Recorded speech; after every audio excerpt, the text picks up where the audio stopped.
Hi everyone, thanks for checking out another Eagle Eye Productions video, and today we're going to look at the Mercedes-Benz CL class, so basically the S-Class coupe. And in this particular episode we're going to focus at the mid-90s to the early 2000s, so it's just the change from the old generation to the new, and we're going to see what's out there today. We have found 10 of those specimens, and this is the classic Benz that I'm talking about. This is coming from the W140, the Cathedral, the big S-Class from the 90s, and this is the coupe version. This is the 500, so this is the 5-liter V8. He also had them as a 600, which had a 6-liter V12 in a coupe. And these cars were back in the day 300,000 guilders or more. And in the 90s, that was the same amount of money that you need to basically buy an entry-level house. So these cars were off the charts expensive, but they had double glazing. They were very well insulated. The car really glided over the road. This, for the time being, was out of this world. So this is from 97, it's done 140,000 kilometers. NAP is Nationale Autopass, which means that every time it's serviced, the kilometers is put in a database. Of course, people can drive 50k and then put it back 20k or 30k, and then this way, so you can still, it's not a watertight schedule, but overall, yeah. 140k in kilometers is not a lot, because this is 97. As you can see, it has all design cues from that era, and this was, yeah, to a certain degree, this is pure German car. This is so 90s, it's ridiculous. And I think when you drive it still to this day, apart from the design, because this is really 90s, but I think you can still really enjoy it. I mean, look at these seats, look at the kind of dash and where you're sitting, the big steering wheel. This is really old school Benz, something that I really appreciate, and it looks well kept. For 25k you buy this, which is, it's only a fraction of the original purchase price. This is a classic already, but again, I like the sedan better, the 4-door, but overall this is the more pimpy car to be, because this is a 2-seater, or I mean a 2-door coupe with a 5-liter V8. It's crazy. I mean, from this era, I'd rather have the R129, which is the SL. But this is, of course, the build quality of this car is even higher. This was their top of the range. Okay, if you have an CL 600, that was the top of the range. But this was really, out of all the cars that they had on sale back then, this was the most expensive, the most luxurious, the most well over-engineered car that you could buy. And I think to this day you can still really, really enjoy it. But of course, it's an old Benz. That's how it looks. That's probably how it feels. But I like the analog feel of it. Here we go to 2000. So this is the 500. I think it's a new generation of the same engine, the 5-liter V8. This is 2000. So this is the new millennium, and that's how it looked like back then. This was also one of their, most exclusive Benzes that they had. This one is also for sale with a V12, but V8 it's more than sufficient.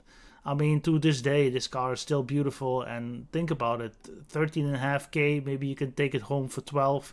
It's a bargain, but I think repair bills and maintenance, they're still going to be expensive. That's why nobody buys them. But this is a potential future classic. I mean, it's 25 years old now, so it is a young timer. For 10 years already, according to the Dutch law. Look at it. This is a little bit more modern. This is a little bit more digital. We had this digital screen in here, probably sat-nav already. These gauges are more modern. In the old one, the gauges from that come from the 70s, 80s, 90s. So they really stick with this old gauge cluster a long time, and this is really the new millennium. So they had to make some changes. So this was the Benz for the new millennium, basically. And I believe 98 or 99 is when these cars appeared on the market first. And also they were praised back then for their drivetrain, their engine, the comfort, the good insulation. CD, TV, yeah, TV in there. I'm not sure if this already has navigation in it, but you had TV, the radio, telephone. You could connect your Nokia phone. Back then you just insert a second SIM card with the same number, and you can dial here, and you have a microphone probably up here somewhere, and then I think here, and then the person on the other line, you will hear the noise coming from the speakers as well. So this was very early 2000s, late 90s tech, but for the time, look at these seats. I mean, it is a coupe, but if you're not too big, you can sit here for days. Really, it's that comfortable. And overall, it looked nice. It had the new keys here because it has its own code that connects to the car. If you lose your keys, you need to go back to Mercedes-Benz. That's why it's expensive. But these keys, they are all put in the ECU. They have their unique key. So if you have kind of the key that looks the same, it won't work. Digital, for that age. Let's see if it's from Luxembourg. Okay, so it's not a Dutch car, it's an import. But that's alright. Schagen, that's the Netherlands. So it must have been imported. Here you see the glorious V8. I remember how the old V8 looked from the 90s. So this is basically the new generation for the 2000s. Nice car. Let's move on. Let's see if we see something special.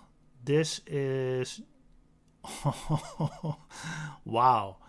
So this is a CL600 7-liter AMG. So this is, let's see, 96. This is kind of custom. I think CL70, you don't see these. These are only a few made in the world. And you see the asking price for it. I mean, this is quite vulgar, to be honest. But you have a 7-liter V12 in a coupe. That's how ridiculous those times were. But for me, I love it. I love it. It's those times never come back, and the ridiculousness of it, that's what makes it so special. I mean, this is just so over the top. It's crazy. It doesn't look. It's vulgar. But to a certain degree, I can appreciate that. AMG rims on it. Looks well kept. Didn't see the kilometers actually. I don't think it's done a lot. The AMG dials in it, so it is from the 96, but it has the AMG dials in it. AMG sport wheel, the 5-speed automatic probably. Let's see if we can go into some specs. 120k, it's nothing. I mean, it's imported because nobody bought this thing back in the 90s here in the Netherlands. No way, no way. Glorious V12 here. I mean, it's ridiculous. It's 7 liters big, pushing out close to 500 horsepower. Yes, here they say 6 liters.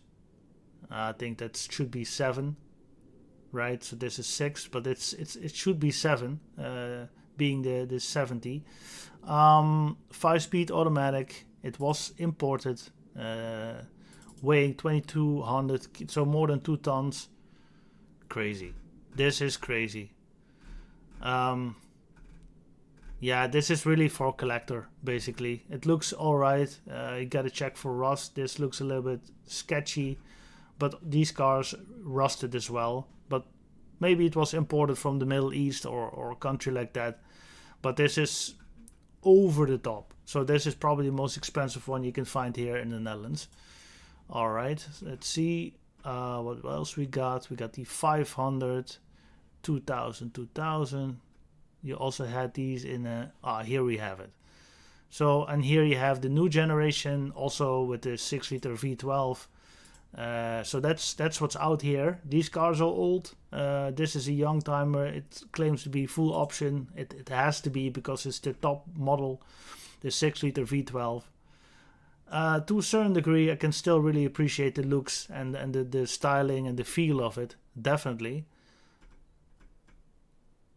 Yeah. Look at that. I mean, this is full option. It looks good. Looks beautiful. It has the V12 in there.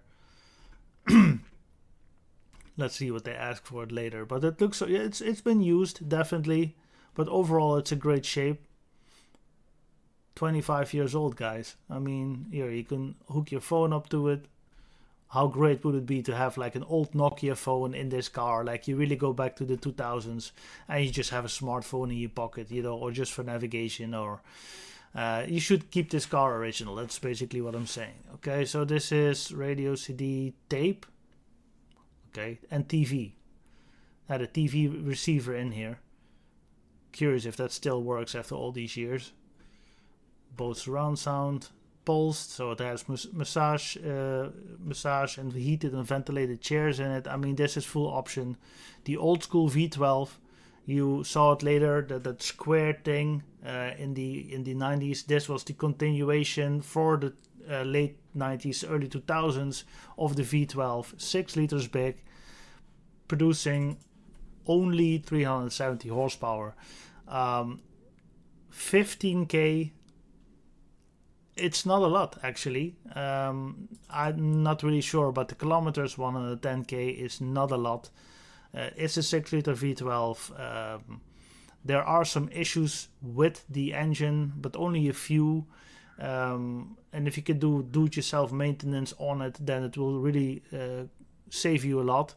But this is the ultimate Sunday driving car, I would say. And this is the type of car that you fill up with petrol. You hit the highway, you cross the border into Germany, drive for 4 or 5 hours at a nice cruising speed, and then you're in the hills / mountains, and you can do whatever you do there in Germany, and then 2 days later you cruise back home, and that's what it's built for. This is really built for eating up the kilometers on the German autobahn, and great comfort, great insulation. This is out of this world. Crazy. And it's for sale for only 15k, but you have to have some spare change there, another 15k at least for when something breaks. And this is throwaway money that you can miss, not your last savings, so to speak. Otherwise you're gonna be in a world of trouble if something breaks down. But overall, I still really appreciate these cars, the Benzes from the early 2000s. Yeah, I remember these driving around when I was a young guy, and I still remember the first one I saw. It was this dark purple look. I think it was a CL600, also from a famous Dutch singer in the south of the Netherlands. And I don't know if he has 2 doors. I think he had 2 doors. That was his car to travel around the Netherlands in, Not sure how long he kept it. Here you have the Dutch license plate, and this looks more like American. Maybe it's imported from America, who knows. In America, these cars sold probably better than in Europe because of the low gas prices. Here, it's in the Netherlands, it's too much road tax, too much. This car is maybe driving 4 or 5 kilometers for each liter, so it's really expensive. But these cars were very expensive when you buy them new, and when you have that kind of money, you don't really care about what the cost is when it comes to petrol and everything. So 2000, yeah, fantastic. It's fantastic that you can still buy them, and this looks in pretty okay shape. The price is all right, so maybe if you have an old car to trade in, maybe you can take it home for 10k. You got the best that Mercedes-Benz had to offer 25 years ago, and that was the time that Benz wasn't really 100% Benz, in the fact that basically the accountants took over. It was not a company that was led by engineers but by accountants, so this was already kind of the downfall in terms of quality. Mercedes-Benz was. If you really want quality, then you should go for the old SCL that I just showed you. But overall, I mean, for me, this car is just, I'm sure it drives like a dream still to this day. And this will never come back. Never come back no more. So if you have some throwaway money and you have some space and you can use it as a project car or something like that, and you piece by piece, you put it together the way it should be, this is a keeper. But it has to be stored in a warm parking garage, not outside, because these cars are also prone to rust unfortunately. Otherwise they would maybe even be double, triple the price of today. You're gonna have some work with these type of cars, and if you only drive them in nice weather, warm weather, only in the summertime, spring, summertime, then these cars can last a long time. Maybe sometimes heat up the engine during the winter, make sure that all the fluids still, get warm, and see what's happening. But yeah, for me, if I would have the space, I would take a long, hard look at cars like these, definitely. I mean, this era of Mercedes-Benz, I love them. I like this even better than the 90s CL, but the 90s CL was better built. That's a no-brainer. Anyway, it's going to be a quick one today because there's not many cars, and I just wanted to show a sign of life. Hopefully in the future we can make some more regular videos. Everything is going well.